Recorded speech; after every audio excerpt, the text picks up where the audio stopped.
happen. But Hyde has been solid throughout this series. Even in that map 3 where they struggled, he was very close to being even. So a good showing from him so far. It's crazy too. Like 1.86 is incredible, but didn't sell. Like wasn't his Vanguard year? Didn't he have like a 1.6 for the whole year? It was 1.4. Was it 1.4 or yeah, something? Yeah, he had a tourney. He had a tourney with like a 1.6 one time or something, I think. Yeah, he's insane. Absolutely insane.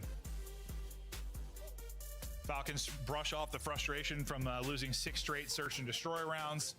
X did so fired up after that win, did a lap. Now he's quickly back from that lap. He's chilling. Yeah. No, I think he was there the whole time. He was bent over. You just couldn't see him. Was he actually? Yes, yes. Yo, I was looking at you. I looked back. I thought he left. He was just bent over there? Yeah. Is he a magician? Yeah, he might be. Holy hell. That's actually crazy. That's funny because in my eyes, like, I was like looking at you to talk. I like saw him there. I looked at you. He was gone. I looked back. He was there. I was like, what the hell? You guys don't see it, but in this studio, we have a lot of room to walk in. This guy maybe just walks. Yeah. There's times when he is. Move, bro. Yeah, he is just in and out. Yes, I am. Fred all smiles. Because I think you're right. They were having fun. They were playing a ranked match for a lot of that map 3. Den though, will it be closer, Joe? The map 1? Than map 3? Oh, I hope so. Yeah, I think so. This is what Cloud9 played in their first match. Had a pretty close map number 1. 71 kills for Cell. Almost 10k damage so far, and they'll look to pump here on the Den.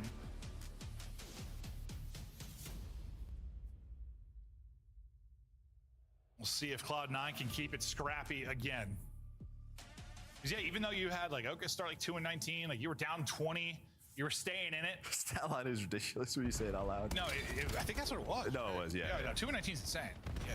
Maybe he had light in his eyes though. That's what I always think about. And it was contacts in or something. Could have been, you don't know. You might be playing on it's like cell phone hotspot. Maybe, yeah.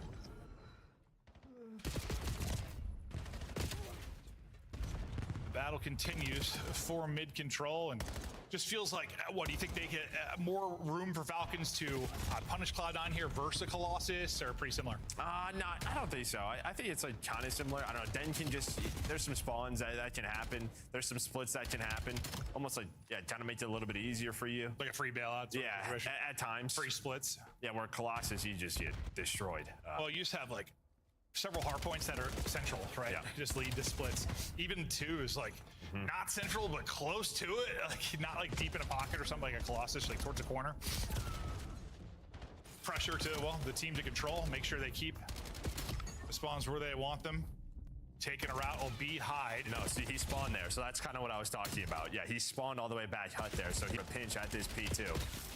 Yeah, it's just an area. It's just so big. Like there's so much space behind the P2. Like well, there's just like multiple spawns. That's sort of the problem. It's you like can have somebody back there, but what did I hate last year? With my pool vault. Oh, well, yeah.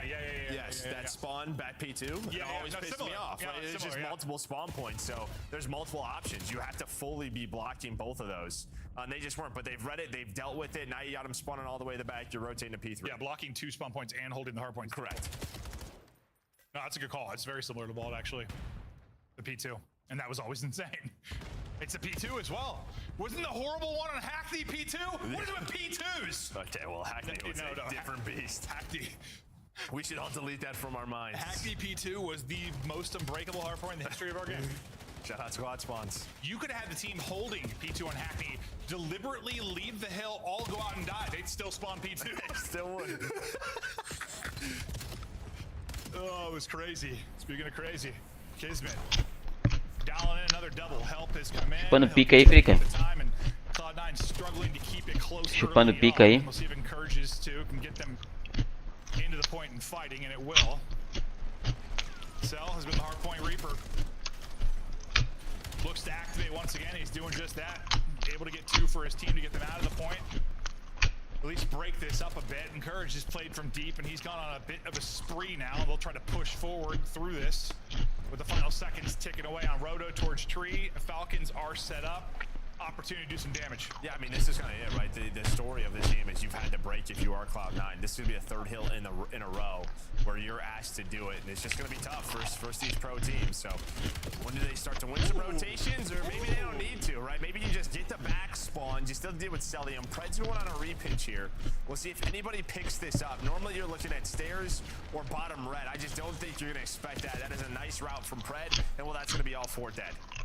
And yeah, that's what Pred will do. He'll find those openings and encourage to carry that streak from like the beginning of the P3. I mean, that was a hell of a stretch. I mean, he made the plays at P3. He made the play to get the open there at tree. Unfortunately, it falls apart right after that. So you only got, what, 10 or so seconds out of it, if that. But the good thing is you're at least contesting and fighting this time versus what could have been a good 45, 50 seconds towards Falcons. Yeah, and very similar story to P2 and P3. Yeah, where you've kind of broken this up. This could be a lot worse of a scoreline. That said, the trend has to change. Yeah, Pred does have a Hellstorm as well, but Falcons in control of the series. Let's hear the comms of the Falcons. Yeah, we go. Double, one shot double, hide. You double, dribble double, shot. One chase, he went chase. 1 and 10, 1 on catches. I'm gonna kill the guy on top. Yo, blue. I'm Help me. I'm here. I'm one shot. What's the mix? 10 hard. Taking left. Yeah, top blue. I need start, yeah. I swear, double. One on me left, guys. Right side. One on me left, so last get in. Tin the jar. Last get in.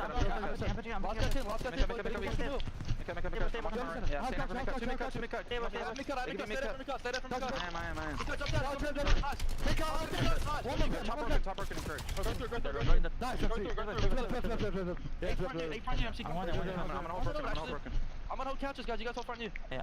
I have couches. No. Oh no, what's up? How did they do? I got one around. Courage. And they helping you. One on you, me guys. One more, he knows. Couches, one time. I'm one shot. I'm waiting. Take your time. Nice, dude. One more front. Big kill. Could be couches. I have the back. Yeah. Couches. I have that front. Give me couches, guys. I'm only holding deep, guys. Front. High dead. Could be couches. I have couches. I don't want to I'm blocking until MC spawns. Well, map 1, they kept it within 20 when like Ocus had the slow start. Unfortunately, it's not just him this map. Ocus, I don't know him well yet, but I've sort of he's got to be approximately 15 and 50 through the opening 3 minutes of each respawn. But I mean, Hyde's almost double negative. Nesha's in the same case. They have had to break over and over again. Yeah. Like Ocus's credit, like when you're doing that in like on Colossus, when you're doing that on Den, and you're an AR player, you're in what I would probably hell. Yeah, like an AR player trying to break over and over again against a Celium. I mean, I think there are things I would rather do. Yeah, there's a lot of things. That I can't even say on broadcast versus have to play that. This is the first rotation they've won throughout this entire map. The problem is they are close to getting broke. Yeah, X8's playing his life, and now you have a free pinch. And this is the problem. You have to take advantage of the situations that you were given, and so far they have not. They sure haven't. And again, this is kind of a regain match for Falcons. They knew this is one they had to win considering the 0-2 start. And they got caught by a Boston team they think they should have beat. This was one, put it this way, if Falcons lost this match, I would say immediate team change. Yeah, 100%. Like immediate, like if something needs to happen immediately. Like honestly, like I'm not even gonna say that to be facetious. Like I would instantly, you have to make a change. Yeah, no, they would have. But that's not the case there. No, I think even the search, like, there were some trolley rounds from them. Yeah. Yeah, no, there were 100%. Or even if it wasn't trolley, like, you could see that they were playing expecting a certain style that wasn't happening.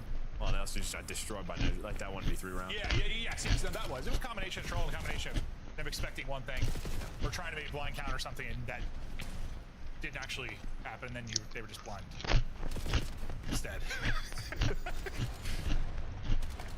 We were hoping maybe this would be a close one like the map 1. Yeah, I thought so. It has not been whatsoever. We're not done yet, though. I believe. All right, I lied. They are getting choke slammed. I no longer believe. By Kismet Christ, just dominate him. A monster. I like that, actually. The Bulldog and Kismet Christ. His spree comes comes to an end. No, it doesn't. He's on 5. Make it 6. Now it comes to an end. I just see the future. He's got 2 minutes hill time. I mean, he's doing it all. Yeah, I mean, same can be said to the map 3. Putting through scores, putting in kills. They call him Mr. Volume. I'm just making up names for kids now. That's how much I've lost the plot with this particular series.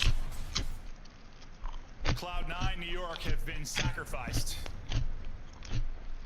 to the COD gods above. Yeah, I feel, because this is a massive just sort of bounce. Like, the Falcon starting, Oh, sweet Jebediah. What is he whispering in his ear? Hi, my name's Pred. Yeah. And I've got your cheeks. Ooh, you're dead. Game match point. It is a blowout in the map 4. Esse time da Cloud9 tá muito ruim, viado. Que é isso, mano?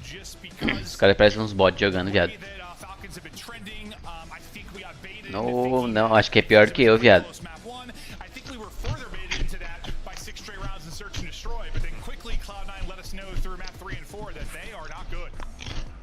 Those 2 last 2 maps were just not great. They weren't. Those are painful. That was Falcons. That was Falcons of last year. The second half of the overload was painful. And Joe, I'm gonna be honest with you. I couldn't tell you a single thing that happened in that map 4. I could not tell you one singular moment. Yeah, you talking about Kiz.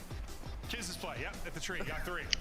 Like it was literally like we have to break over and over and over again. 3 of them were double negative. And when they did break, you Vai, Mitais. which was a really heads up play. Vai ver a Thieves agora comigo? He never got another chance. Não vai ver Thieves em vez de jogar, cara?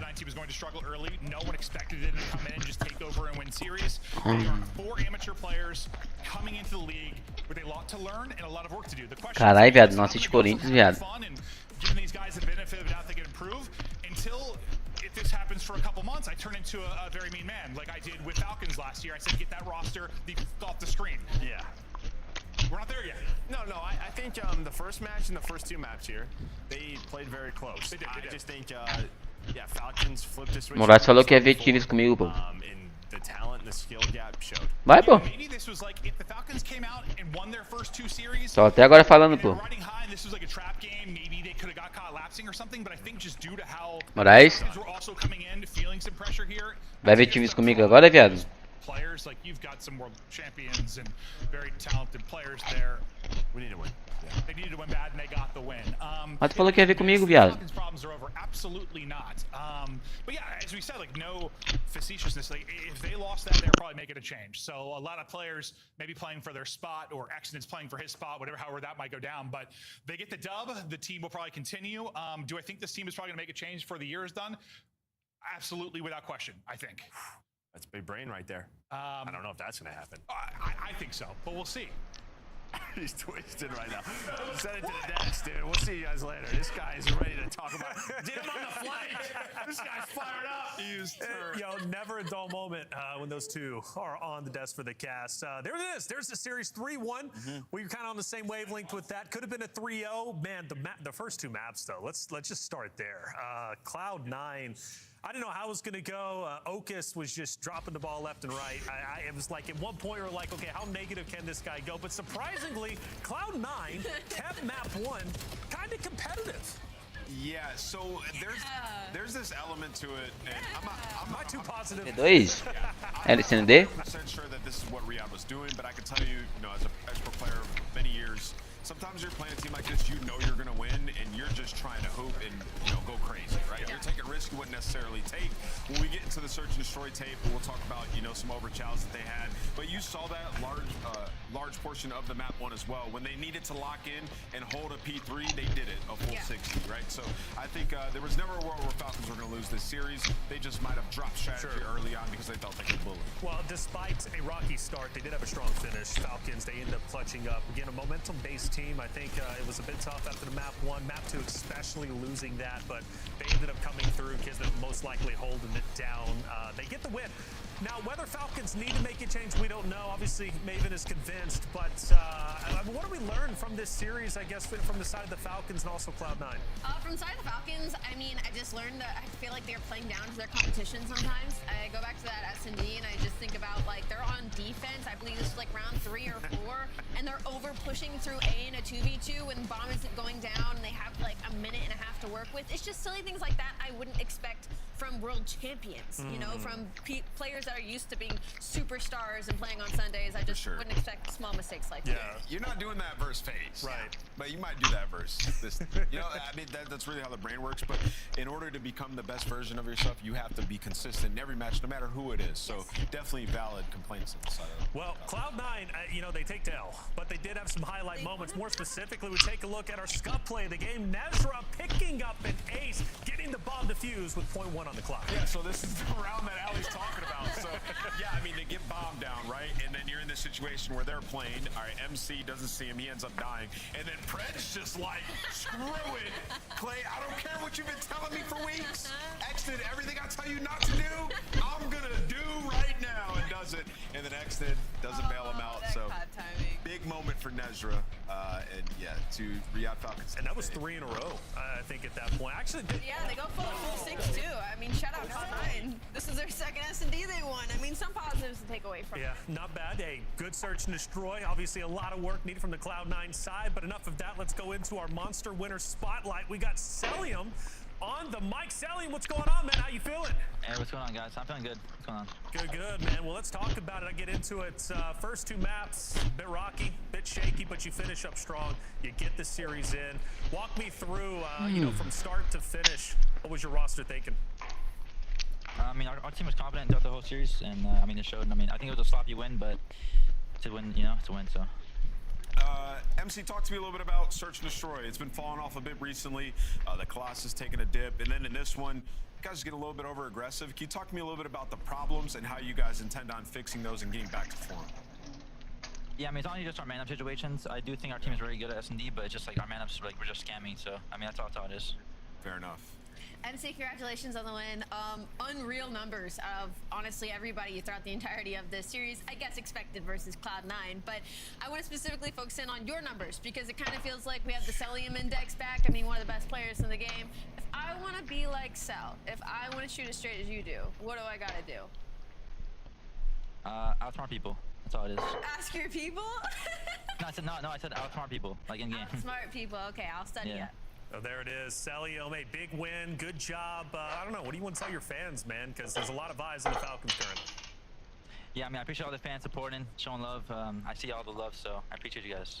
All right, that's Celium. Big win. Good job. We'll let you go, man, so you can enjoy the rest of your day. Well done. All right, peace out, guys. All right, there it is. One more series. He's locked in. Hey, he's still locked in. He knows, like, I gotta be 120. What did he get on map 1? Like 40 plus Yeah, or whatever? he's got dropped over 40. And they won by 40. That's so what I'm he talking knows about. he's got to go crazy. He's got it. One more series for the day. It's a shorter day, but still a good day nonetheless. Coming up, it's going to be Toronto Koi going against LA Thieves. You don't want to miss it.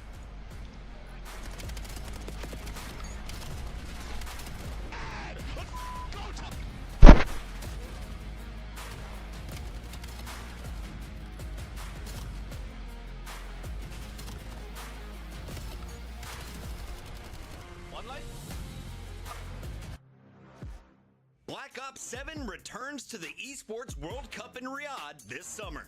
Scan the QR code to be notified when tickets go live later this month. Start the season strong with the 2026 Call of Duty League Pack. Grab yourself the CDL operator by scanning the QR code on screen or check it out in the Call of Duty store in-game now.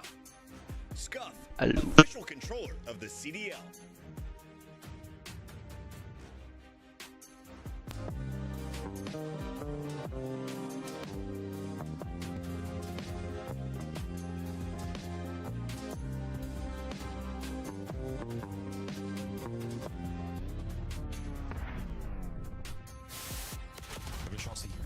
He's been tagged up. The timing was great for a second long. But now Vancouver with a big old advantage. But wait a minute, in a smoke, like a ninja, he strikes on the second man as well in a 1v1 now with less than 20 on the clock.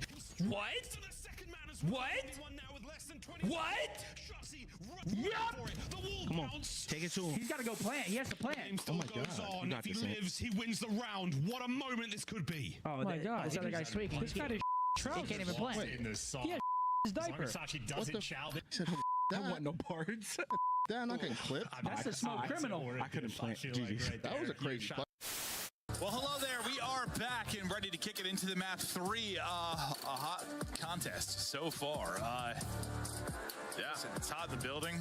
It's hot in the series. You got shorts on today. You're hot. Yeah, I knew it was gonna be warm today. I had a feeling, so I had to pull out the quads. Look at these things.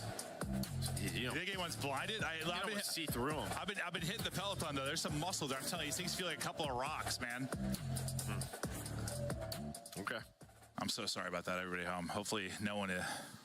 Viewer discretion is advised. Had their vision affected by the bright lights of my quads.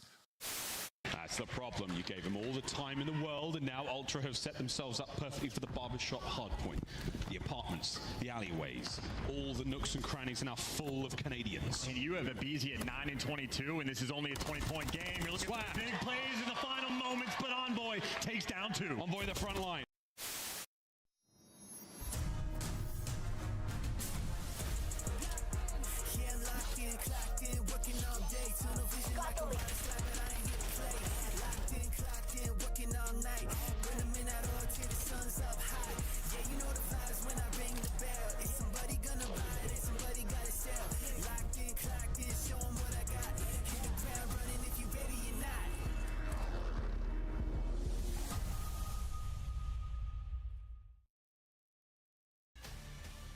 Welcome back. It's time for our Monster Game of the Week. From Huntsman to On the Hunt. Both members you see right before you on the hunt, out for blood. We look at their stats when they were both playing together. Now let's open stats. Neum edging out just a little bit when it comes to S&D, KD. I think a little bit across the board. Yeah. Neum's looking to beat down Kips. That's going to be your story for the day. First, though, let's talk Toronto Koi because Kips comes in, replaces Real now a sub. How are we thinking this roster is going to look today with the change? I mean, hopefully a lot better, and particularly in Search and Destroy. They've been so bad, 4-11 that game mode. Toronto, they've just been looking for an answer anywhere, right? Yeah. And, you know, I got to watch their scrims. Optic was streaming them, and it didn't look good. Toronto was getting cooked, but, you know, that scrims, it can all change when you get into a match. And at least for Kips, there's some familiarity on the other side where he's going against his ex-teammates, so you can bring that extra fire. Yeah. He's going to need a big performance. I'm thinking honeymoon phase. We see a little bit of that here, right, with Kips. I'm hoping we get that.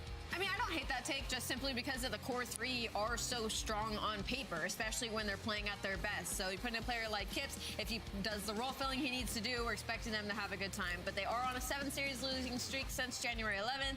They beat LA Thieves 3-1 in week 3 of Major 1 quals, but we're talking weeks and weeks and weeks ago. Their most recent match versus FaZe last week was a 3-0 loss where the SMGs were dropping 0.7 to map number 1 Blackheart in a hard point. So a little bit of work to be done in the Koi camp, especially in the engagement category. Yeah, and the big thing is, like, when we talk about the Search, Real is 0.76 in Search, and he was 43rd in the league in winning opening duels. That's gonna be really bad and hard. It's gonna make it really hard to win in S&D. So if Kips can at least value his life a little bit better, switch up the island player, everything could change for them in that game mode and give them an edge. Well, it takes 2 to tango. LA Thieves on the opposite side. They will be going toe-to-toe, of course, against this Toronto Koi roster, looking to shut down the narrative that Kips truly was the answer. Neum especially wants to take him down. 2-0 this current split. Now, granted, they beat the Carolina Royal Ravens and Vancouver Surge. Toronto Koi, how much of a challenge, how much of a comparison it is compared to the teams they beat already? Well, for the side of LA Thieves, like, their respawns have been unbelievable. And 5-0 with Neum right now, 11 and 13 without. I mean, he just filled the role that he meant to. He dropped a 1.2 last week in their matchup versus Carolina. Scrap was putting up numbers like this with a 1.3. It's just what we expected from the superstars of LA Thieves, and now they're kind of, it seems like, coming out of their rut, right? And that's spelling bad for Koi because Koi is kind of in their rut. They're kind of in the mud right now trying to find the wear out. Yeah, to me, you know, for Neum, we have a very small sample size. When you dive into, like, what's making this work, he's #1 in the league right now in assists per game at 12.59, which is insane. A team player. And then right now, he's #3 in the league in time in hardpoints. So, like, the small things, playing the hill, or putting damage down and helping your teammate out, he's doing all of that so well, and I think that's why they found more success through the last 2 games. Well, let's take a look at our maps and modes. And Amos, we'll go back to you because you were excited going through the maps and modes, thinking this might be a closer series than some might think. Yeah, I mean, just looking across, it doesn't feel like there's any clear advantage in this series. I mean, I guess the map 1 for Toronto with the previous iteration of their roster, they were 2-0 on Scar. Other than that, I mean, all these maps, these teams have either struggled on or just been decent around 500. Yeah, I'm looking at that den especially, and that overload, because LA Thieves den had been a weird map for them for a little bit. Now with the addition of Niam, it seems like they're trying to put it back into series. So maybe figured out something there throughout the scrims, but I'm excited. I'm hoping this is a Game 5 series. I'm hoping this is a big turnaround for Koi. Gotta say, looking at the vibe check there, seeing the players, they're all smiling. Seem kind of happy. That gives me good faith. Toronto Koi's about to bring something special. Even though they've been playing in the mud, doesn't mean they can get clean every once in a while. This series can prove that, but it's going to be a tough one for sure. Scott Pickums, where are we going? I guess I'll start this time because I've kind of handed it to you two the last couple times. For me, it's kind of easy. I want to go LA Thieves. Granted, I do want to go Toronto Koi just because I want to be spicy. I'm only here for 1 weekend. The Puckett comes back, but I got to take the safe bet. LA Thieves. Nameless, what about you? Man, it's so tough. I do feel this goes 5. I'm going to go Thieves in 5. You disappoint me because you were talking in the green room real big. I was thinking about it. You're thinking about it. I was thinking about it. No, that's valid. I'm going to stick with LA as well, which might be a congratulations to Koi if it goes all 4 like usual. But just, it's a prove-it moment.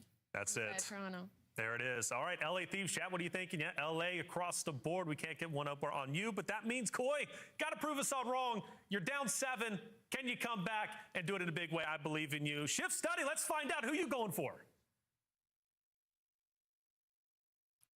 The scrims, I think, in particular, being streamed and the recency of the change, it does feel like LA's got a huge upper hand. It's just another one of those situations where it's like, this year for Challengers has been so bonkers, Jay. I mean, more hype than ever around Challengers, but the players that are getting picked up can't break past like top 8 in elites or top 4 at the major. It's just been a very odd selection of players, and for some teams it's worked out. For others, we've seen maybe a little bit, again, that stalling out momentum, just not really quite getting there.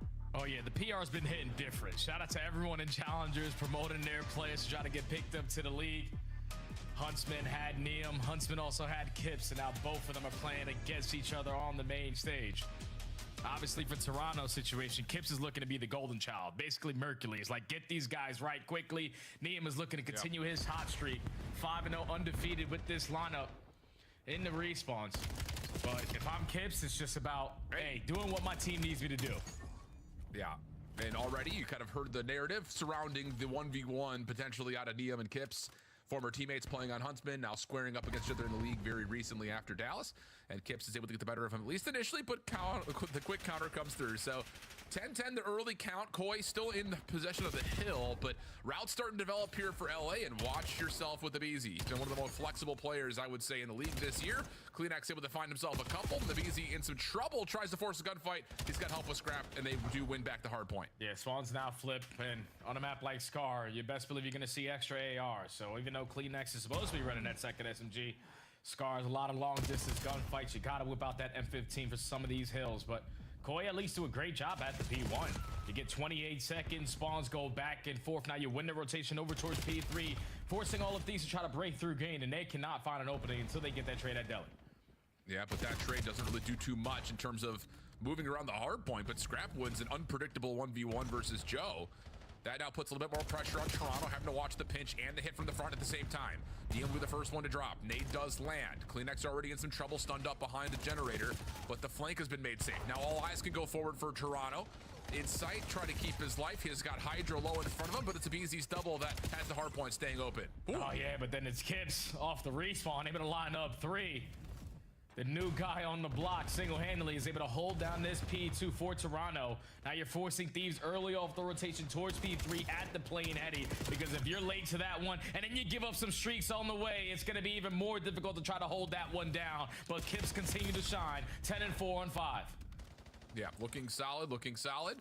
Great start. And the rotation to 3 looking just as good. 75-15 the count, as Joe will help get the trade around the hard point and then make his way on in. Niam does get the shutdown from Kips playing forward, so now LA can set up their break attempt. Kleenex only able to get one from the heady on the plane, so now a little bit of pressure established as the spawns will move around a little bit. LA a chance to just get a natural pinch set up. Joe headed a swivel, able to find one trade inside in the middle of the map, also able to connect onto one more. So now it's just down to the what happens with Joe inside the hill. LA behind Scrap's double has a chance to flip, and they will try to find their way back in, but the quick spawns for Toronto have the kills going the way of the new guy up with Kips, and Toronto still in. Brother, this is lockdown. I watched Koi scrim when they first announced this lineup versus Optic. They got a 100-point club every single map. But the fact that this is such a quick turnaround, scrims compared to pro matches is a completely different story. Kips is on one. They have been in control of this game from start to finish, dominating off the rotations, trading out effectively, controlling the right side of the map. Gives them an 80-point lead, but this is an opportunity where Thieves can try to maximize their opportunity. Only one play on this side of the map. You take care of Joe, you secure the back spawns. Now we need to secure time. Well, Toronto try to set up from the front, need to try to fit this break through. CleanX shut down at stairs, and we'll see how the rest of Koi try to manipulate this as we head to an early Toronto. Listen in. They're just playing really tight. Deep right. Scrap deep right. Coming deep with you. One front back scrap on top blue behind you. Back right, scrap. Back right, scrap. Wobbing at me. Nice. What's up? Nice. I'm banging it. It's fine. Front time. He's lane front. He's push front. Nice, good shot, Joe. Stay up. One step back. Nice. I'm in front. If you one more scrap, one shot for blue. And then one going right cross. Top blue. Two top blue. Stop that. Nice. One more. Nice. Your shit, bro. One hit mid cut to gun hitting, by the way.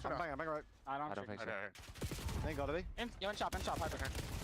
Alright, two. Okay, one new, two T1. Okay, go one T1, one their side chop. I'm sorry now. T1 hit mid cut. Can we chop me? Got it. One's left. Yeah. Dead. I'm nading. Probably should have time. Top broken scrap. Top broken scrap. Top green. You're up front. You're making yellow. I think deep left. One top broken. One top. Absolute dead. Actually, one shot top through the back. I'm holding. I'm through the back. One more. Top back. Nice. Block. Easy. Keep me broken. Yeah. Maybe. I'll get time. He's top broken probably. Oh, me, Scott. I'm playing out. Scott the broken Scott already. I don't see a beast. I'm one shot. T2. Nice throw. Back. Last guy front. I have the cross. One in the back. One's still front, bro. Yeah, one front. The back car. Backside time. Push P2. Nice. Trap him in, okay? I'm going to deep left front. I got left. Yep.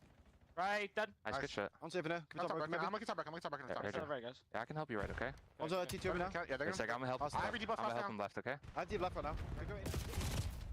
Kips cruising with Toronto, but LA starting to dig into the deficit. Hydra with the cruise. Let's see how that helps out the Thieves as we jump over to an LA. Listen in. I got the guy blue. Still take it right. 1 mil. Yeah, take it. I get time. Back blue. Dead. Still take it right. Still take it. I'm Yo, top broken. Clean some time. Last guy top broken. He jumped out. Hey, it's gonna be out. Bus. Right side bus. Shit up. Nice. Get time. I'm very right. I pinch. I hear. Yo, pitching inside. Deep boat right now. Nade deep boat. I try nading it. Deep boat inside. Naded him. Deep boat. He's naded. There might be 2, I think. It's 2. No. Jamie, one shot. 2. One shot top front blue. Time is 1 minute. Go. Main time, right? Go right. Take it. Alright, take it one time on army. I need this time. Alright, intake it still. Intake it. I didn't nade him on time. Yo, push to right. Yeah, one's on me side. One side inside. On team side. Low side. Like, one more top. Intake it. Bus. I'll team top. Bus one shot, Joe. Top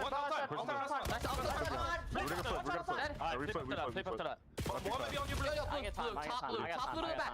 Yo, going top blue now. Left window. And one side. Top green. And the window. One shot. Last 2 sides. One shot. And then top broken. Top broken is set. Top broken first guy set. I spawned blue. I kill this guy set. Low side. We kill this guy. Nice, guys. Go. Okay. I'm needing your top here. I need your top here. I got a name, maybe? Nice. I'm happy you top here. I'll see him low. One's low. Nade me on top. Inside top. Low. Nice. Stay alive on time. Keep soaking that. Yo, one low. Low. Too low. We're missing kids. Low. Dead. One more low. Let's see, guys. One more low. On the heady, I think. Yeah, I get our mid here. Top is 1 bullet. Top 1 bullet, 1 low. Right here. I'm going new here. I'm going new. I have to cut to new guys. Two bus. I have to cut to new. Yo, first guy, mid cut. Bus going mid cut right now. Box right now. Big cut now. Top green dead. Yo, where are they spawning? They're spawning blue if you're not blocking. Yeah, block. Top green. Top green, one on the plane. Top green dead. Nice. One top blue right now in the window. I'm blocking P5. Yeah, I'm blocking P5. I'm blocking P5. One shot, 2 on me. Well, a little bit of a sleepy start, but a fiery rotation here. Abizi on 6 in a row has earned a second Hellstorm for LA, but the battle continues over P3. Toronto a chance to get the lead right back. Yeah, just a big shout out to Abizi, man, because he's single-handedly keeping Thieves in this game. Got a Hellstorm. I'm hitting long routes to secure the spawns. I'm even holding down the hill time. That's why Koi only have a 1-point lead as of right now, but over to the P3, you have greed control. that you don't want if you are Koi. So you're trapped on that backside. All of these are ready and waiting off of the back of that Hellstorm. Just keep on running up this score. Yeah, and you can see even Abizi right now, just hard blocking around the back. This has been a free P3 for LA.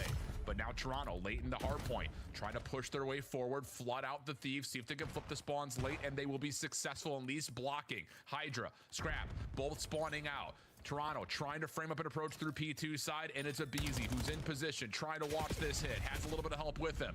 Stays away from being the trade, and LA will lock things over to P4. Major opportunity here to get the lead and possibly put this game away. Yeah, Koi need to find a break and find it quickly. Thankfully, they found the opening kill, but they're still losing the gunfights after that. The numbers are in favor of Thieves. The spawns are in favor of Thieves. You take care of Kips. Everyone is cleaned out of Grandmas. 35 seconds still here to fight for at the P4. Neum, your job is to just hold down the backside as long as you can, or at least give the information to your teammates. They're going to clean up house. Another 3 in the feed for LA. They're going to breach that 200-point mark. Yeah, Kips just trying to do something here in the last 20. Will get shut down. And so over 200 points go LA. Scrap also making a mess of the mid-map rotation. So really Toronto have to just chalk and rotate this way earlier than you'd like. You do get the plane heady for insight. Joe's watching for the long route around the back, and Kips will be up top in Broken. An opportunity to really lock down this setup, but Abizi again, 4 in a row, able to open up around space at the back. That might make a bit of a mess of the spawns because you have to be worried about it coming off, and now all of a sudden, you're trying to threaten top Broken, and Abizi's going to get there. Hit from the front, also starting to find success, and here come LA, a chance to neutralize the hill, but the spawns are still good for Toronto. Yeah, but Abizi again goes on a bunch of streaks and has another Hellstorm in the back pocket to potentially try to close out this game. Koi take care of everybody else but Abizi. They leave him for the last man standing, but you don't want to wait until that P1 or that P2 chain to call this in. You got to get it done now. Hellstorm ordinance being called in. What a win on the backside. Abizi's able to find one. Insight, trying to hold off LA from being able to hit from the front. That's successful. So Toronto's going to get over 200 points. And a chance to possibly take a narrow edge as we reset back over to P1. But Abizi's not done yet. SMG in hand this time. Jumps in for 10 seconds of scrap time.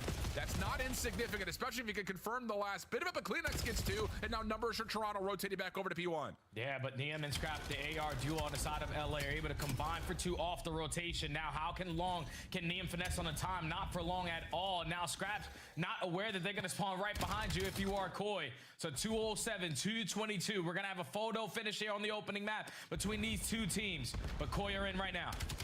Yeah, you can see LA are trying to work the map, not the hard point right now. Insight, good for 1. Gets a read that there's a hit coming around the OE through the white wall. Kips trying to pick that up. He had a great start, but he slowed down just a touch. This would be huge, though, if you can find both.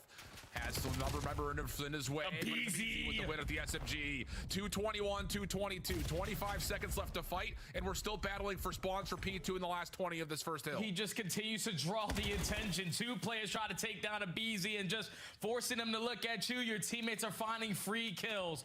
He dies on 3 in a row. Spawns for LA over towards blue. Tiber rotation also in their back pocket with Scrap finding a double. It's a one-on-one at a time. Kleenex is going to find it, but instantly traded. Thieves looking to close it out here at P2. Hardpoint opens. Thieves are in. Toronto has to break. Trying to make the way middle of the... Oh, my. And that is right there. Hydra gets blown away. Now an opportunity to crunch on this. Scrap keeps the flank safe, but the hit from the front has numbers. Abizi, gun up. Can't find the damage. Follow-up, not necessarily there initially, but Scrap. Oh, tons of damage in. Leaves an easy cleanup for Hydra. Last couple of seconds, we'll have Toronto trying to sprint to get there, and no one will touch. LA take the opener. Whew. What a close hard point that was. Toronto looking like they were going to run away with it pretty early on, but then it just became the Tyler Abizi show. He was not going to allow them to lose that opening map, regardless of what everyone else was doing. He gets 2 Hellstorms, plays for every single spawn, 2+ minutes in the hill. Tyler Abizi missed to do it all on the opening map. LA take map 1. I've been saying, man, Abizi is set up right now with the role that he's running with his team to possibly have major MVP considerations that the team can follow through. He has been unbelievable with both weapons. He's doing it around the objective. Tô assistindo aqui. 2 minutes inside the hard point. 30 and 18. 15 objective kills. 24 non-traded. I mean, those are unbelievable numbers. And to be fair, Neum, 21 and 32, we kind of saw his stat line at one point was like 9 and 18. He does get 17 assists and 3,400 damage. So he's getting bullets in. He's getting the damage and making life a little bit easier for his teammates. But overall, it really has just been the Abizi show when LA pops off like this. Yeah, Scrap puts up 5K damage. Like, his impact was definitely felt as well, but just what Abizi was doing on the map, with this kind of caliber of lineup, just nothing but superstars with the new addition on the block in Neum, the guy just overcompensates and just makes it look easy. Like, that game is not supposed to go LAT's way. Toronto were outclassing them, especially on the first set. But then when you get to the second set, the ending of the P1, Thieves are able to hold on, dominate the P2. Now with the BZ streaking, you use it towards P3 to chain it over towards the P4. And then even towards the very end of the game, we're still able to manage a lot of that. But BZ continues to streak, continues to slip by. Catches timing on top green, earns himself another Hellstorm to just play keep away at the P5. But for a map that Koi were, really good on before the roster change, I just think if you handled the BC a little bit better there, you would have been still undefeated on Scar. But shout out Tyler, LAT take the opening hard point, stay undefeated in respawns with the new. Yeah. Wow. Okay. A decent look, I would say, for really both storylines. First and foremost, Kips comes out, has a great opening debut. Oh, yeah. First rotation and a half worth of hills. First impressions matter.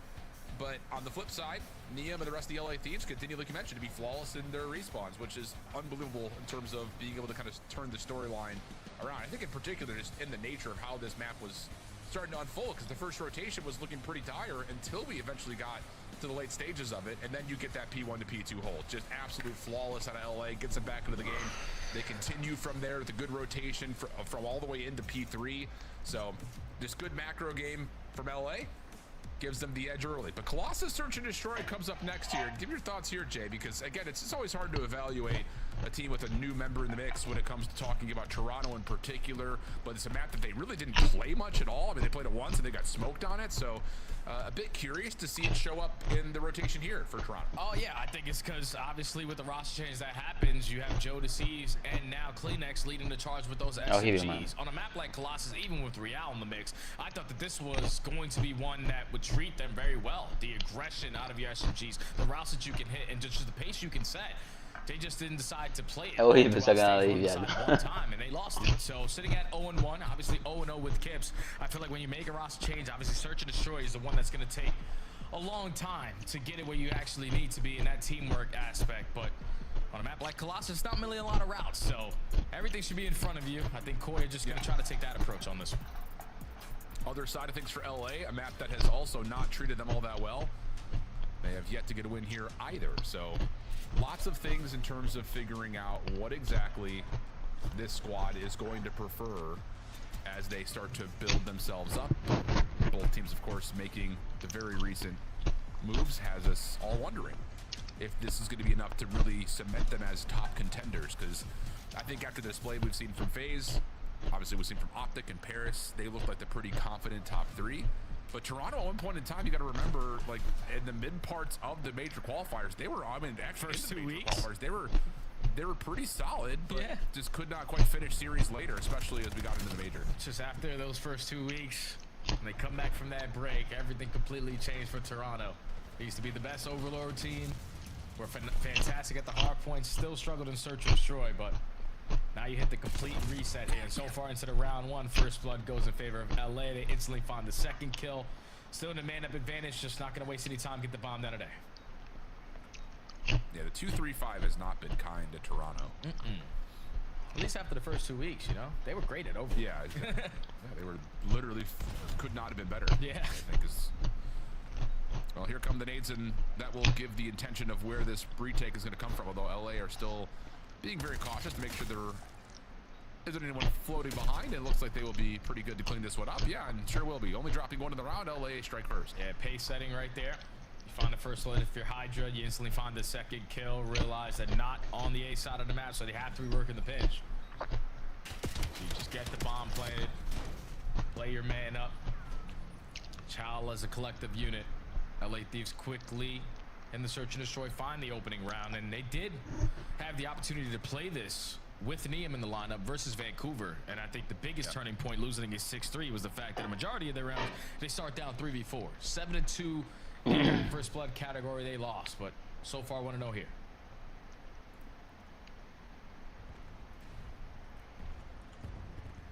Hit for Toronto looks pretty standard. Couple of nades over the top of A. Get a shoulder.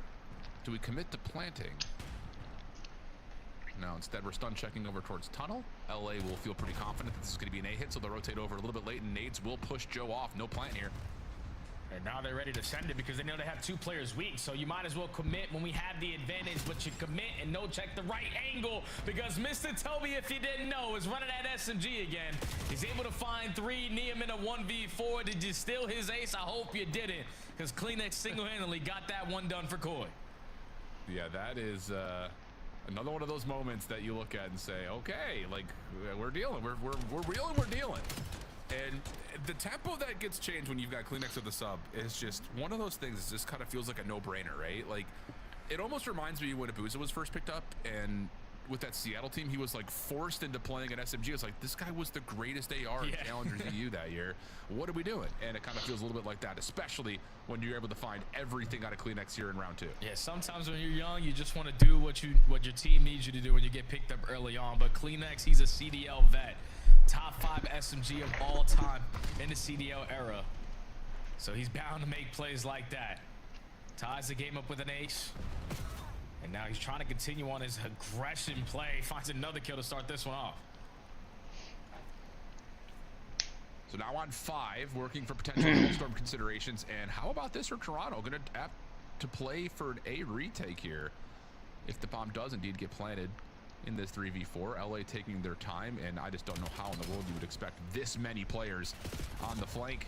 Scrap will try to comment out. Neum only gets 1 in return, and it's on to Abizi, and he is playing without the bomb and completely away and isolated away from any potential rotation. You would think it should be checked, and it is. Okay, nice little heavy-handed committed approach there for Toronto with the numbers. Works out beautifully. Yeah, this is just what I was expected to see out of Koi with the SMG plays that they have. Kleenex just gets the first blood, and then no hezzy on the play call for everyone to commit on the pinch, because when you get blooded over this torch statue, we can't rush the bomb plant. There's so many angles that we have to watch just before we even think about getting this objective down. And when you don't push out towards P2, don't get any information, just stay stagnant over towards the statue, yeah, you allow Koi to dictate how that round is going to be played by taking all that space away. So 2 rounds in a row off the back of 2 first bloods. Quick idea here for LA over towards the B side of the map. Kip's the one. Oh! Whoa, hit marker out of nowhere.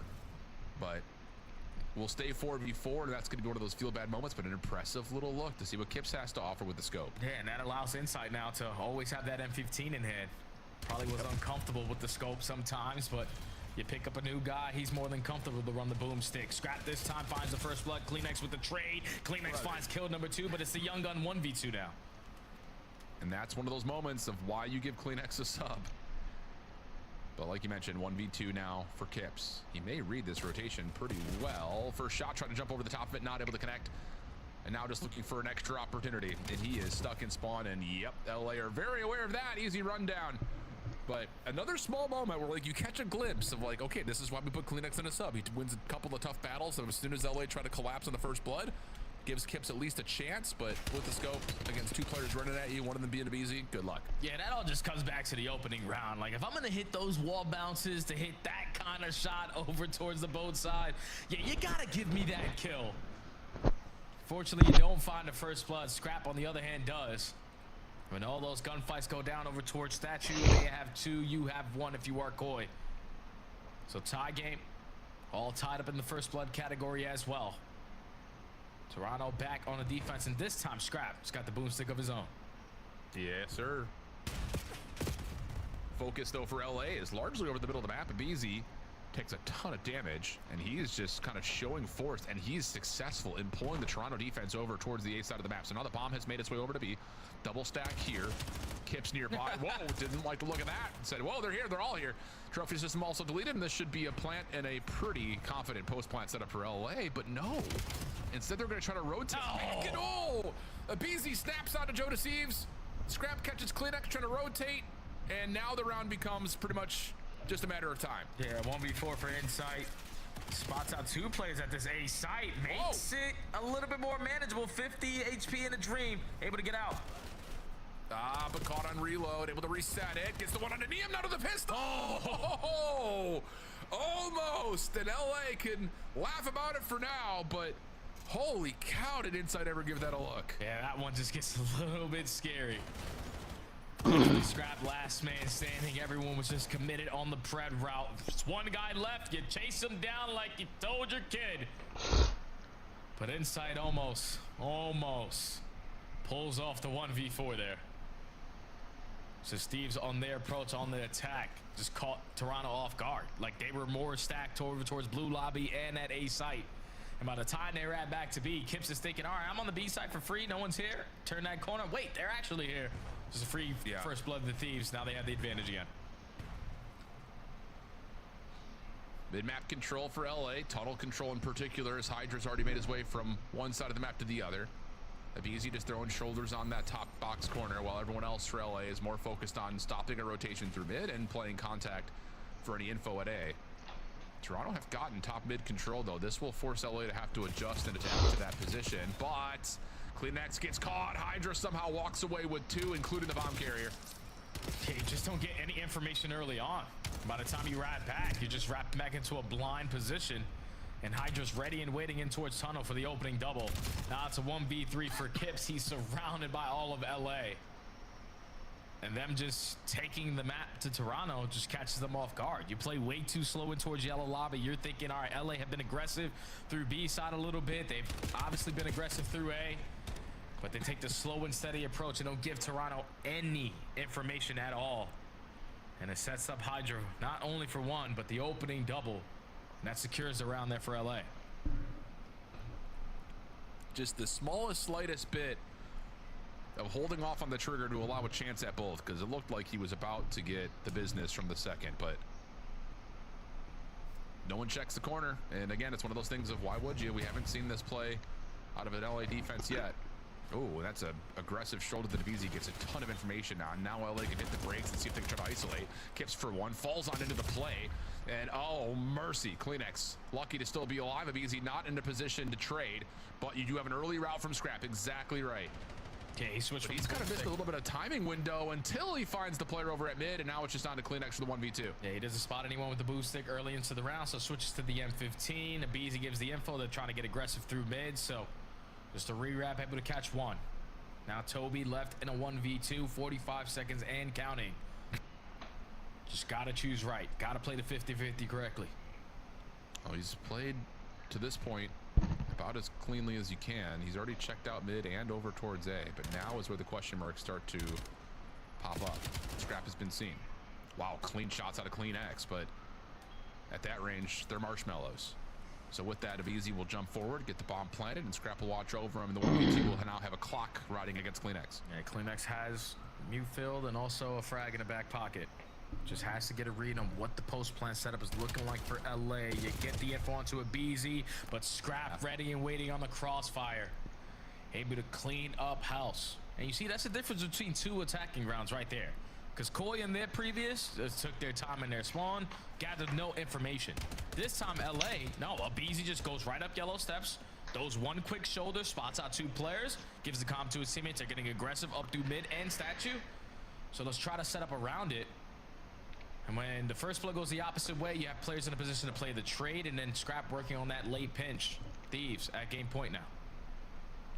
It's been good, man. It's been good. The mid-round adaptations, like you highlight, have been pretty much perfect so far for LA. So Scrap's now on 4 in a row.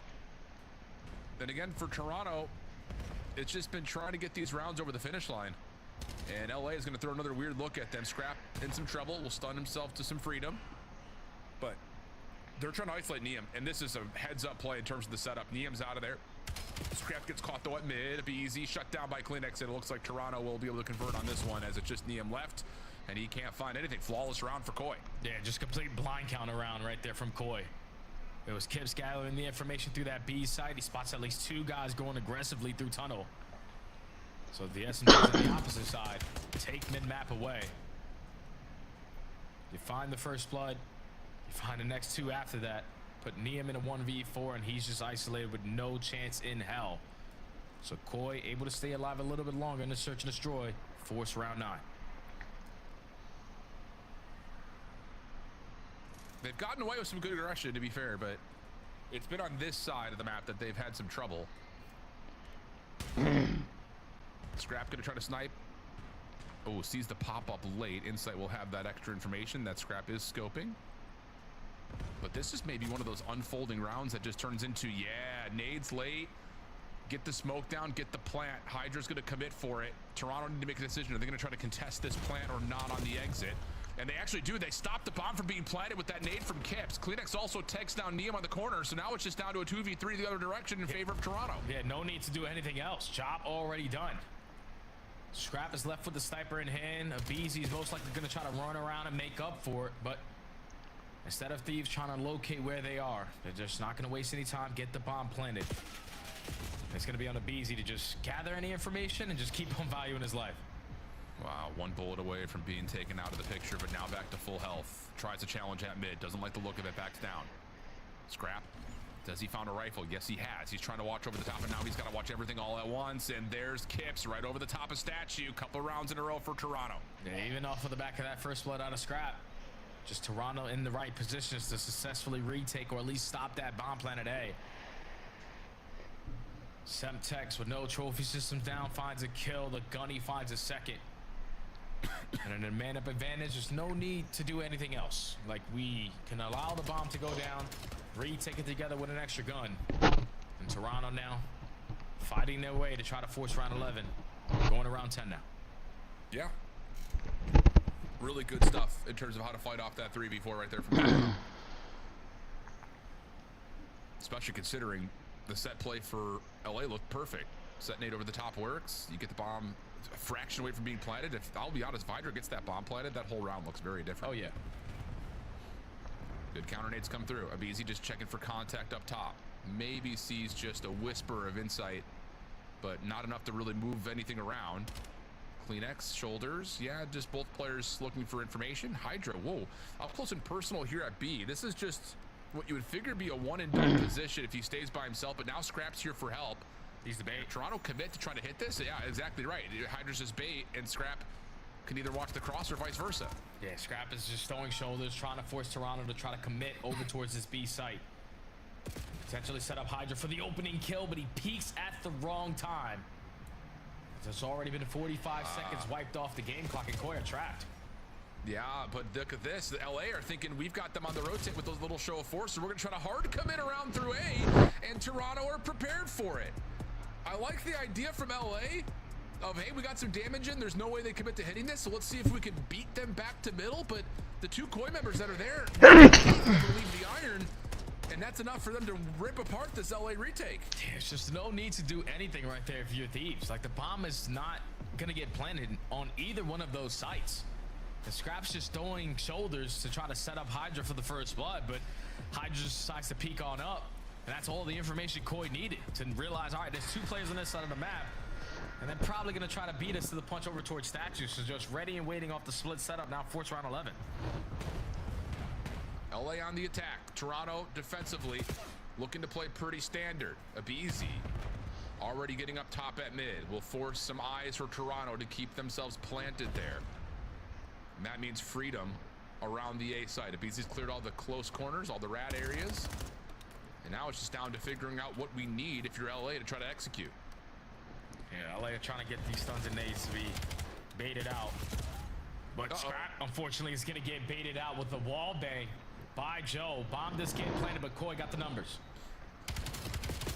Abeezy staircase. Oh, what a prediction.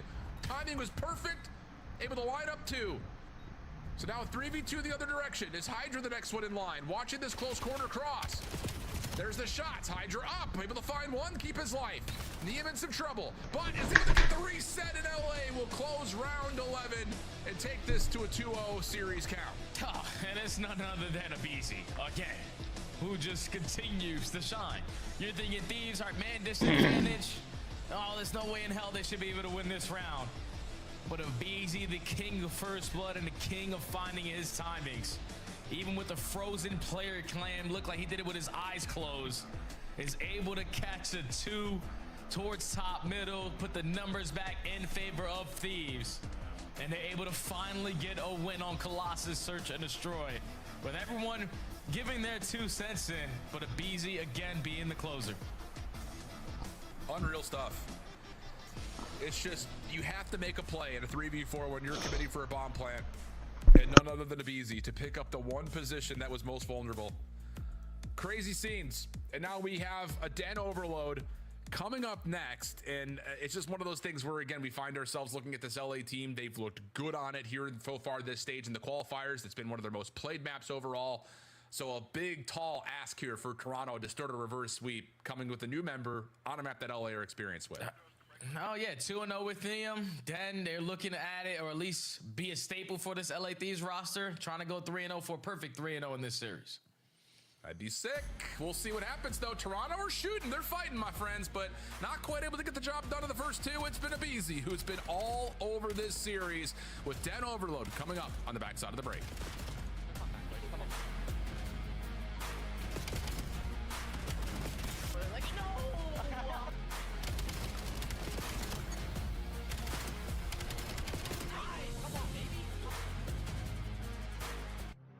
Champs tickets are on sale now. Come see the best teams lock in for this season's grand finale in fabulous Las Vegas. All 4-day passes come with early venue access. Head to phasevegas.com or scan the QR code to get your tickets now. Look like the pros to play like the pros. The CDL team skins are available now. Scan the QR code or check out the in-game store now. Scuff, official controller of the CDL. So today you're going to draft your own CDL team. You're the team owner, and you're going to draft with darts. We got a board with all of the players, and you're going to draft throwing them one by one. You ready? All right, yeah, I'm ready to draft, my new team. I mean, that's an all right hit. Currently 1 for 1 in my head. Let's see. Okay, all right, let's go towards the left. That's Skies? I got 2 world champs. I'm going for Ghosty. That was not Ghosty. Is that Sib? Okay, I'm gonna go for the Burger King.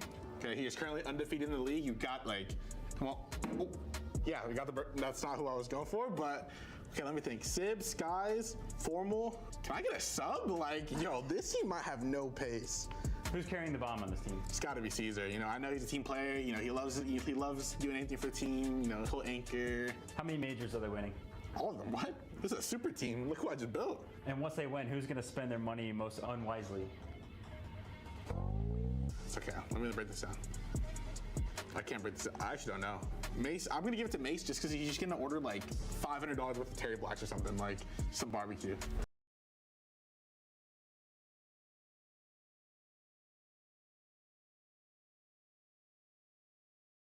Grab 1 dart and drop a player, and throw 1 more dart to replace that player. Okay, so here's the thing, right? Can't be Merc, just 1 Champs MVP, 1 EWC. Can't be Formal, all-time great. It's gotta be Caesar. Okay, listen, I love you, Caesar, world champ, but I need a sub. Wait, I hit is that Mamba? Gang, I have no pace. I'm about to get fired. All right, with your newly made team, where are they going to place in the 2025 CDL season? I mean, it's still a good team, I just dropped 1 rocket AR for another. We're placing 6, bro. I don't know, man. That's just bad GMing from me. That's on me. Sorry, guys. All right, well, that was picking my team with darts. I might get fired after this. I'm not the greatest GM ever. I think we can do some damage for sure. We'll definitely cause some upsets, do some damage, maybe sneak a major win in. We'll see. Thank you guys for watching, and peace.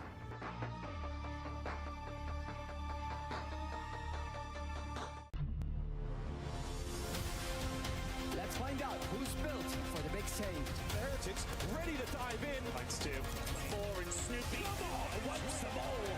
But Hydra with the switch impossible. He's making top room. So damn happy. It strikes down a bruiser. And dominance on the grandest stage.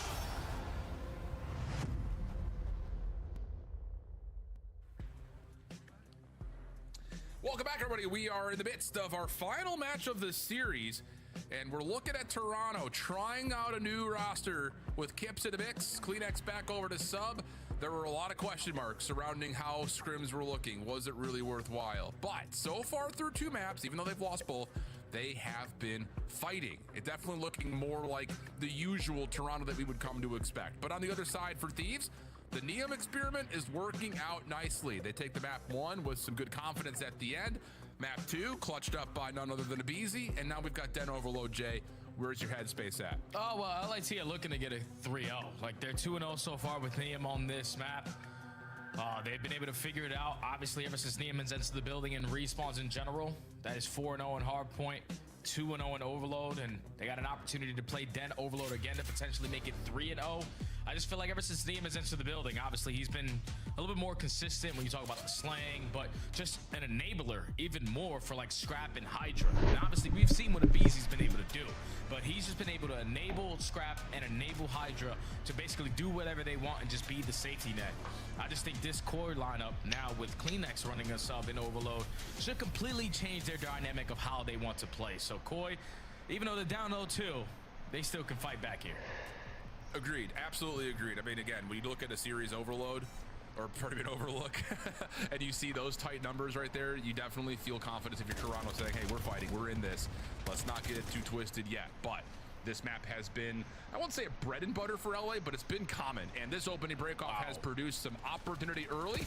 And how about this route? Trying to make its way over the Dojo side of BZ. Yeah, almost able to put this thing over the finish line, but Scrap will likely have to respect this unless Hydra can do Hydra things, but no. So a heck of a different opening from LA, but doesn't quite work out. Yeah, there's no way they try to go for the rank play opening. It almost worked out. But thankfully, you're able to get a trade onto Abizi when you need to. But this is another opportunity with LA finding all 4 in the feed. A big nade out of Joe Thieves is single-handedly going to stop this score from coming in. And Koi are just great at goal line stops so far in this game. I mean, desperate goal line stops, and they're still trying to finesse and get this defense in order because there are players flying literally all over the place, but Hydra gets shut down, and now finally, a moment that Toronto can breathe, but they're still on the defense. Kleenex, SNG up, and I'm telling you, this is why we put Kleenex on a sub. Unreal. Absolute melts the first, and now Toronto can make a play through mid with Insight, finding a win on Hydra. Yeah, he just fills the lane properly. Wins his one-on-one, and now you're in the driver's seat to be on the attack with the EMP. The reset does come in. Toby is lining them up on 2 in a row. Brother. And now Joe, his SMG duo, finds himself on 4 again. He's got on point. Yeah, dude. It's just like, it's got to be so vindicating if you're Kleenex. Like, I get it, trying to be the role player for his team, but give me a sub and let me do things. And he's doing some things right now. Insight, not able to go from one to the other, but it's Kleenex versus Scrap. Former teammates. Now Scrap continues to pogo off the side of the wall, and then a good set of shots through Dojo, but in some trouble here as he makes his way back over to mid with LA now possessing the EMP. Yeah, Neum's trying to be the opening. Finds 1 kill towards the backside while the teammates are trying to apply pressure through the front, but it's Inside and Joe able to slow down that aggression. Coming in from LA, you put yourself in a position to potentially have another goal line stop, but again, we can't trade a Beezy. They feel you do through a wall. And again, 2 minutes and 35 and counting. No scores have happened. It's been a thrilling no-score half, though, I'll tell you that much. LA trying to win this battle over the middle of the map. EMP resets, though. That'll force the battlefield to move a touch. And how about it? Toronto say, let's just run forward, take this space away. Insight can now hold that angle.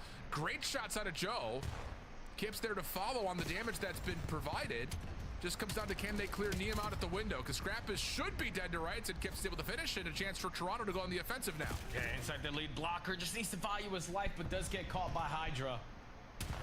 And now Joe knows I have to slow down or just wait for this pitch to develop out of Kips. We find an opening double. Kips on the backside is able to find 2. That's all for Dad Koi. Get on the boy first. Joe deceives on 4 in a row with the score coming in, earns himself that Hellstorm. And now you're in position to try to rally another one. If you can stay alive on this side of the map, but he falls. Yeah, Kleenex, last one standing, is actually going to call for Kips to come join him here to see if they can brute force this from the front, and then maybe someone off spawn could grab, but Abizi will be the one to say not so fast. 12 and 9 for him. Only bested in the server by Joe, who's double positive with the Hellstorm in his back pocket. 1:18 of the clock. Good eliminations coming through. That's 2 for Joe. 3 down in total. Can you find the last one? Scrap with the pistol, able to clear some space out. That is a bold challenge from Scrap, and it works out to at least allow this LA defense to get into position. Yeah, now you have the numbers if you are LA. Work your way back over towards Dojo's side. sure you try to fight this fight from the front side, but Koi now combined for 2 in the feed. You got to iron it up and guarantee a kill if you are a Beasley. He does just that. But now it's all on Scrap. Knock down to half HP. You're going to get right by it for you, Joe. Another one for Toronto. I mean, this just feels more like the Toronto that we would have expected to see, and the one that we were treated to in the first couple of weeks.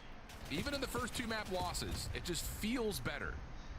Some next level John Madden commentary. It just feels better. No actual numbers. Joe gets a double. Opportunity here to possibly send this into overtime if you even need it. Oh, mercy, that's all 4 down. So now you can try to set something up. Knowing you've got an extra set of minutes between this and the overtime, you could try to play this to mid. But it looks like Toronto are going to try to brute force their way into P2. Pistol for Klidex, not going to work out. But a delayed nade from Kips lands, leaving Insight by himself. Catches one, not able to catch the second. It looks like LA will have a chance to set up the overtime on their terms. Yeah, Hydra's just going to get on out. 30 seconds to try to put 1 on the board before the half. Great shots out of Insight to rip Scrap out of top broken. But now Neum needs to find an opening, gets nothing done. Hydra and Abizi are trying to get that final score in, but just too many players on the side of Koi. Without pistols in his hand. Make another goal line stop easy to have. But after all this chaos, where it looked like these were just dominating time possession, all the map control, Koi were consistently getting a clutch up at the goal line. Just when they were on the attack and how easily they set that up for not 1 but 2 scores over towards this B point. Yeah, the system looks a little different when you got players running the right roles. It's just like watching Joe and Kleenex from even just last year's titles. Like when they both are running and gunning with subs, they just look like an unstoppable force at times. Kips is also running 1 too, Al. It's just like Kleenex and Joe. 3 SMGs. They understand like what gaps I need to fill and when I need to run an SMG. And on a map like that, I feel like usually you're expecting a lot more ARs, but just the pressure you can set with the SMG is a big difference. Wow. If you can already see it in the feed, it's all purple. Koi line up 3, time to run the EMP right. Oh yeah, and Scrap is going to drop as well. So now you can send Insight on a route through middle. Everyone else holding and waiting for the battle over at Dojo. Joe gives you the opener with the pistol and the EMP. Insight's pitch is perfect. And it's a 3-0 start for Toronto. And I feel like I've been teleported back to December watching these guys play Overload right now. Yeah, I feel like I haven't seen Joe Thieves play like this in quite some time, man. 7 series losses in a row. Joe was one of the top 5 players without question all throughout this title so far, but 22-11 with 3 overloads. That guy's gonna get done in every single category. Now, if you are Koi, with 4 minutes left to play, we can drastically just slow down the game. Yeah, sure could. And the trades will allow them to do just that. Neum Leave behind him here, who cares? Yeah, exactly. But now you've got to try to find some way to fight a force somewhere, and Scrap is going to show towards couches and then just run it in. Caught kind of with cement shoes right there, or Toronto. Not sure if they wanted to take the battle at the front or get the player in the back, and now all of a sudden LA have got to score with a couple of kills to possibly run a relay. Yeah, I don't know if the communication wasn't hitting right now for Koi, but it's like everyone was in a position to just watch their back instead of paying attention to where the EMP was going, because that's a free scoring for LA. Now they have the EMP in their possession again. Koi on the back foot trying to stay alive in the back of their spawn. Trades are going down. EMP carrier is going to be trapped, so this should be a stop. Yeah, and it will be unless Scrap can piece everyone together. Grabs the EMP, tries for something desperate, but too many Koi members there to be bamboozled by that. So now possession goes the other direction. Neum will be the first one to drop. Opportunity for LA to try to get set up, but now they're in some trouble here. So let's see how the defense sets themselves back up with an LA Thieves listening. One shot.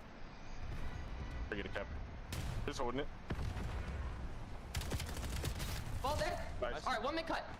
How you killed me with that? I wasn't even on it. What's your knife spot? Nice. I'll use your knife.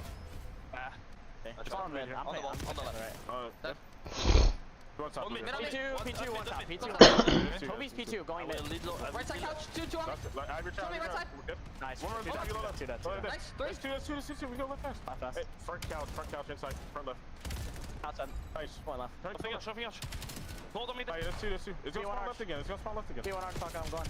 Arches, kill me. One shot. Yeah. Arch and gold in arch. Arch. Take a left. Arch and gold. Just nade in the fucking cams, Eddie. He's gonna back up right. Yep. Native cams. Go, one short. Top front mid. One couch, one broken.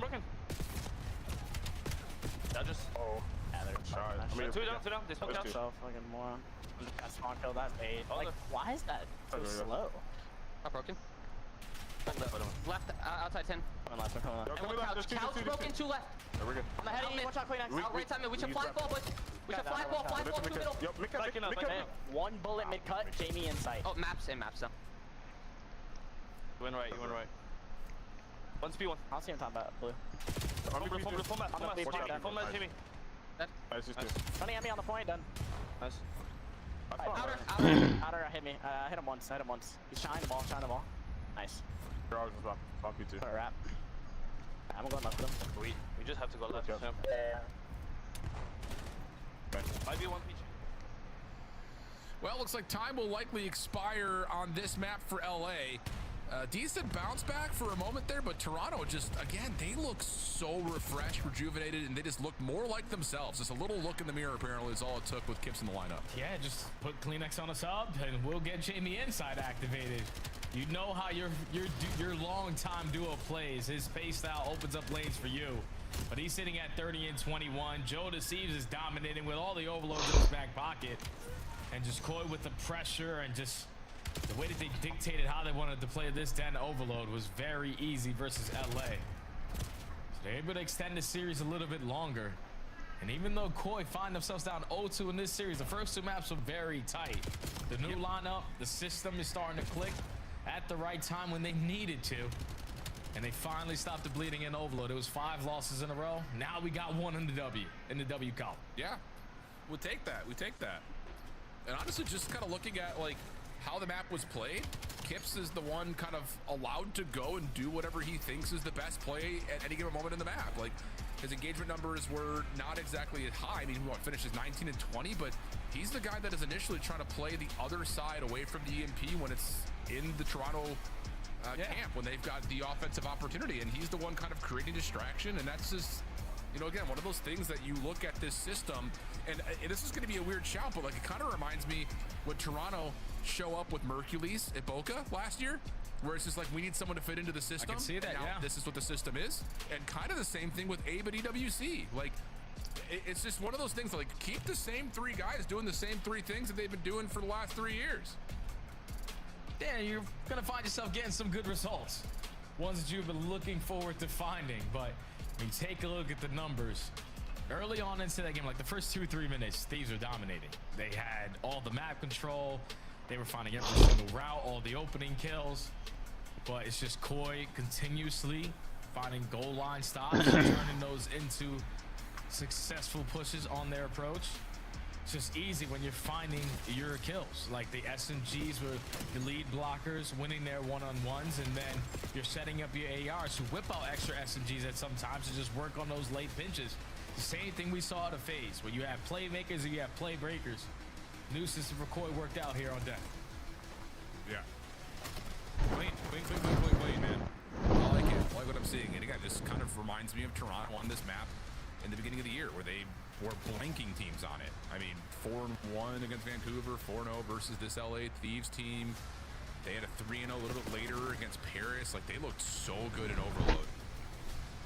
Yeah, and I don't know. Like, I think there is something in that idea of, like, Toronto was one of the teams last year that was forced to really prove what their system looked like due to the Bean situation, going into Boca, Florida, and then making a change, going into WC.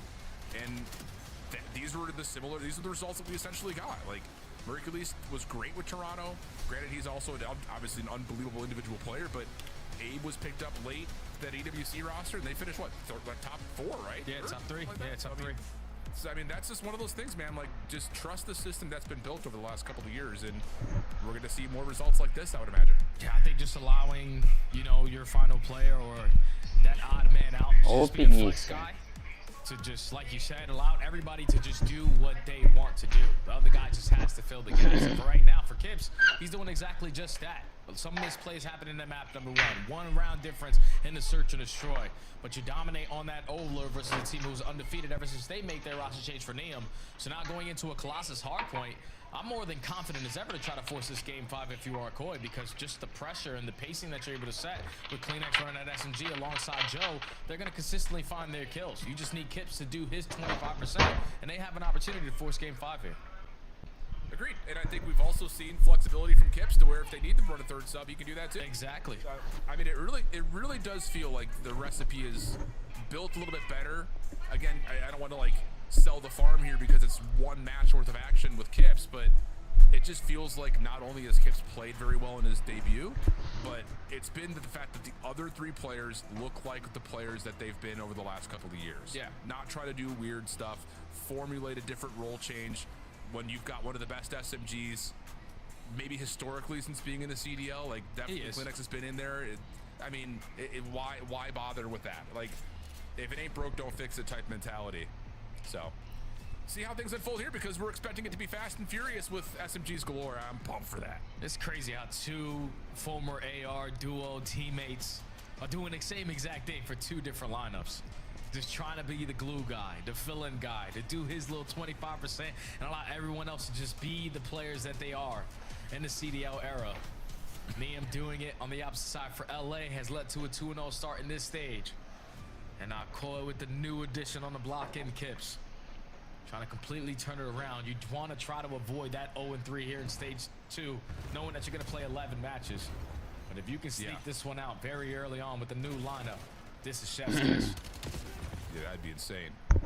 But it's Scrap and Niam able to find 3. It keeps Niam in the hard point for now. Some early time being generated. Hydra working on a bit of an early map flip, and that kill will help. Good prediction on Demore, so some damage will slow down Toronto trying to play through the P2 side. And also the awareness for Hydra. You know he's going to want to play off his own damage. Niam right there to make sure the kill comes through, and LA with the advantage early. Oh yeah, this is just way too easy when you have this much statue control. Scrap on 5 in a row. Everyone whipping out an extra SMG for the early P1 fights. Unfortunately not able to earn himself the Hellstorm, but you got Niam in a position to play the trades and guarantee the spawns over towards P2 side. And that with all 4 dead going down, your teammate spawns out. So you still know there's going to be a couple players from Koi tested towards the backside, but Niam ready and waiting. Yeah, really good heads-up play here from Niam. Has help, but Kips able to get some damage done with the Semtex. Inside 1v1 with Hydra. Not able to win that, as the Drovic is just a little bit too good at that range. So now Toronto trying to fight from inside the hard point. And, well, they're doing a nice job so far, not only getting the kills that they need, but they also stopped a little mini pinch through mid. So BZ's traded out. Spawns are still going to be good for LA, but this has been a really solid hold from inside the hill for Toronto. Okay, you will absolutely take this. You're just hoping that we can find the second wave even easier, as you go 2 for 2 in the split fights until Joe Thieves flies on in for the final 2. Spawns flip. Koi have taken the lead here early on into the Colossus. And this is the perfect response, what seems to be a great P1 from LA with a flawless hold here at P2. Oh, and CleanX just kind of running and gunning right now, but you're absolutely right. Essentially a flawless P2 and only holding spawns for the back 20 of it. Chef's kiss. And that's all while inside's 1 and 6, by the way. So you want to talk about the impact of the SMGs. Toronto are feeling that. LA over the rotation to new next, but want to try to feel out where exactly this hit from Toronto is coming from first. And in that, they establish who's spawning where. Now can take the fight over the top of the hill. Hey, but as Kips finds an opening double from the front side with that AR, goes back and forth between the Drovic and the M15, depending on the hard point. And him finding that opening double leads to a good Koi break. You have the numbers to consistently keep on playing the trades on the bottom side of tunnel, but it's Scrap and a BZ able to go on 5 combined to clear out that P3 time to get the early break, and now you're setting up Hydra for a couple freebies through top mid. And this is great from LA.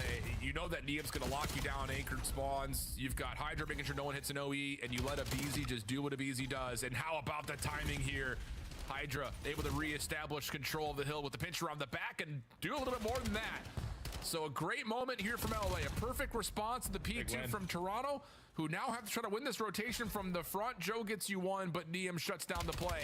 And now it's just down to feeling out where the rest of Koi are. And a BZ continues to do that. 6 in a row, looking for 7. Shut down, though, by Kips. Hydra to try to follow. A little messy off of the mantle, but still able to find 1. LA still spawning close, but Toronto hitting from the front. Right through the front, and it's Kips again, finding the opening double. Now, what does it do to the spawns on the side of LA? 3 players all the way across the map. It didn't matter what a BZ was doing over towards Statue, because there's a new guy on the block. who's single-handedly finding breaks not only at the P3 but now at the P4. Koi up by 10, but there's a good chunk of time to fight for here at the P4 remaining with 20 seconds to go, and Kleenex and Joe trying to hold it down. They get broken. Inside back in off the close spawn, but up easy. Scrap, get it done themselves. Little 2v4 on top of the hard point, and up easy. 5 in a row, make it 6. 17 and 7. Lightning pace. I'm telling you, he may be the most flexible player in the game right now. And that's going to lead to LA tying the game up and having an advantage over the opening here at P1 as we're here for the second time. Yeah, BC is single-handedly getting them through basically the majority of these maps so far. Continues to make play after play. Has himself a Hellstorm in the back pocket when you go back over towards the P3, but continues on the hot hand. We need statue control to get another same result of P1 time. And when you're going 3 for 1 in the early fights, Koi now forced to break through blue. It's a tough battle to be sure, especially with all the subs that are up, including Hydra and Abizi. Or that. Yeah, now the push out starts to come through. Big moment in this game. It was 86 to 86. Toronto have not even really seen the hard point in a minute, but we'll get a couple of kills to allow them to get some control. But the rotation to new is what we're looking forward to, and Hydra's got that covered. Another 5 spree for him as he gets to 20 and 10.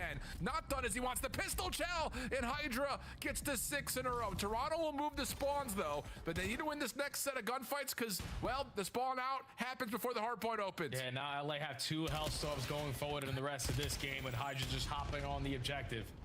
Secures a little bit of score, and now you have the driver's seat of spawns to just continuously flood your way through the backside. But it was Koi who were able to hold on to the front last go around. This time, Neum and all of LA said, nuh-uh, this time we get the break. We're up by 40, trying to run it up even more. Texas and nades all hitting on both sides right now. Scrap, want to watch the cross.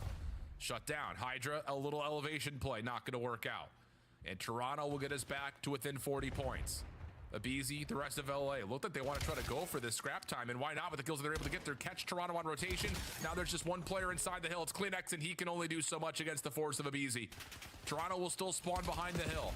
Abizi finessing, seeing what he can try to do to stall out the rotation to new, but he gets shut down, and now Toronto can try to hit quickly. Yeah, and they got to go quickly because you have Hydra weak. You found the opening kill onto Abizi at old, but you don't find any kills after that. A clean 4 dead in the feed for LA. Spawns in favor of Koi over towards yellow side, but you are ready and waiting if you are the Thieves. Neum's getting isolated towards tunnel, or you think, no, Abizi's gonna keep him alive. Yeah, it's just been the SMGs helping each other out so well. Scrap takes down another. There's Neum to fill the gap, and now we're gonna try to push through. Neum knows he's got contact close by. Slips, slides, finds Kleenex. Now again, on the corner, Scrap watching the heady. And the only player left now is Kip to try to stop LA from rotating through old.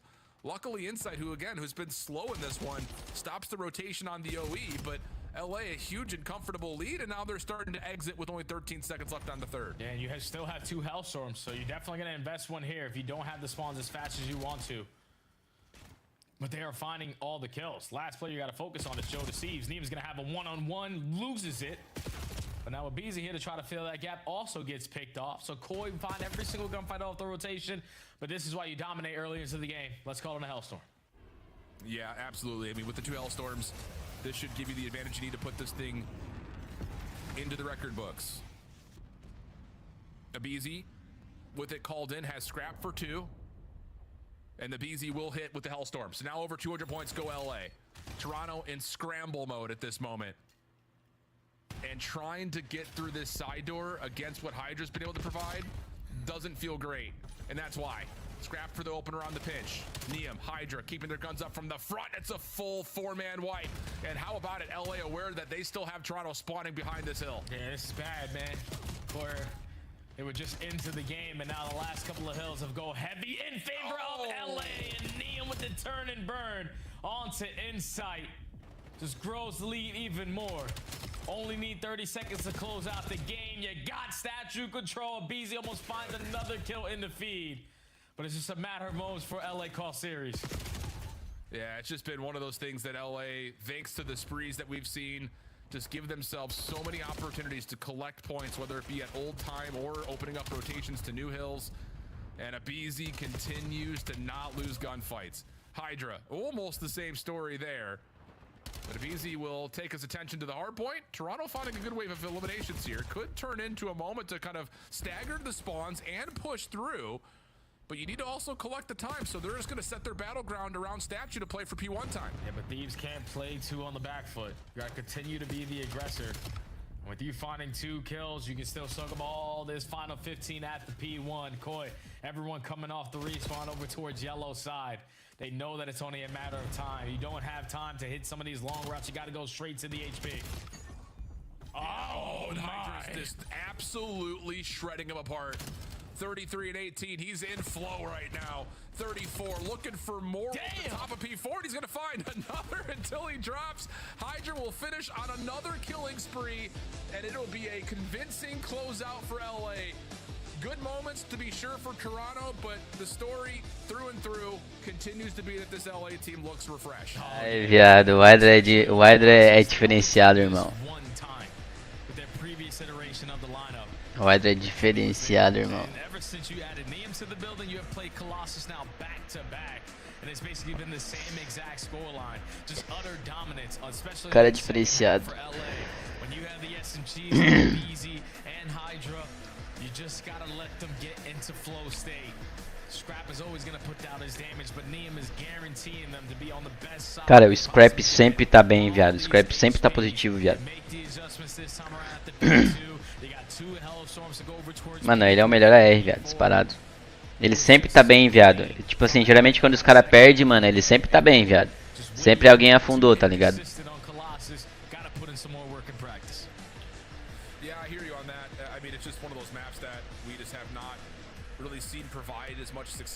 Esse cara é ruim, viado. All the way back to P1 again. Just a dominant rotation out of LA. Puts the game well out of reach. A decent moment again for Koi. Kind of setting the terms of how they wanted to hold P1. You have to play for time, so you set up with 2 inside. Everyone else watching the extremities.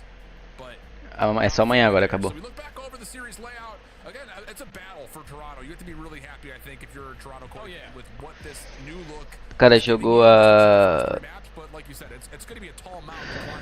Falcons, a Cloud9, Falcons ganhou. O primeiro jogo foi a Surge e a FaZe ganhou. São 3 por dia.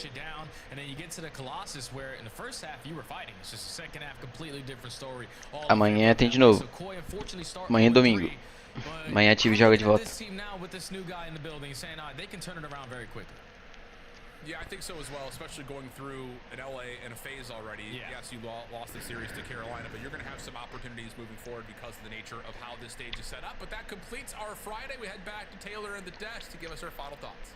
Hey, Shift, Study, thank you so much for the calls, man. You guys are crushing it as always. Check it out. Today has come to a conclusion, but what a performance it was from Toronto Koi. A lot of questions around them. Kips, how is he going to fit in? I honestly think this was a win. Despite them taking the L, they performed very well. We'll see what their ceiling is going to be. But LA Thieves get the job done once again. They're 3-0 this split. Yeah, I love what I saw from LA Thieves in this series. You know, Abizi in particular, I thought he was unbelievable. I mean, even on the Scar, he had a huge kill on Kips to flip spawns that blue at the end, which kind of led to them even having a chance to close it out. But yeah, I mean, throughout this one, the search looked a little bit better on the side of LA Thieves as well. Yeah. I mean, the very last round, Ellie, we were talking about it like scrap, scam. Yeah, 100%. When he went top and got picked, it's like in all situations, that is the one guy that's not supposed to go down. Nobody's in a position for a trade, and then of course it's Abizi that saves the day. Yep, Abizi's the guy every single time. Abizi was that guy. Scrap 2, we were highlighting him. I think, what, 38 and 32, if I'm not mistaken, map number 1. What I love about LA Thieves, if somebody is maybe not performing as well, somebody's going to pick up that slack, you know, and just got a superstar roster. LA Thieves looking strong. Nossa, eu nenhuma vontade de jogar hoje, velho. Again, a big series for them, taking a map first off. That's a huge improvement, and also looking pretty incredible. That first map number 1. they've got a long way to go, yes, but again, improvements is what we want to see in the league. I mean, I'll tell you what, if I'm trying to Koi, you know, we're plugging in Kips, and we haven't really tested any of the top teams. We're coming in, and we have a 30-point hardpoint versus the LA Thieves, and it came down to like one hold, and somebody getting picked off rotation. You go to round 11, you lose that by one round, you win the overload. Like, I mean, obviously, they want to be the best, and they're not gonna walk around feeling great, but I'm not walking away feeling horrible. É porque o centre deles é muito preciso, viado. Não é nem a sense, viado, é o centre. Quando eles miram, o centre ele dá assistência de mira muito forte, mano. Eles não piram, mano.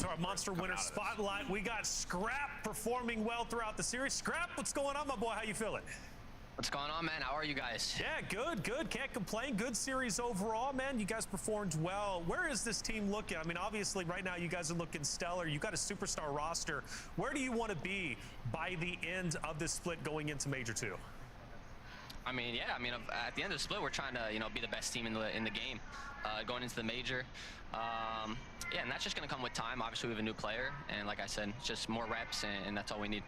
Yeah, Scrap, talk to me about, I guess, your playstyle in tandem with your Não tem uma corrida automática, viado, nessa porra, mano. Nesse jogo. Só se tu usa o perk.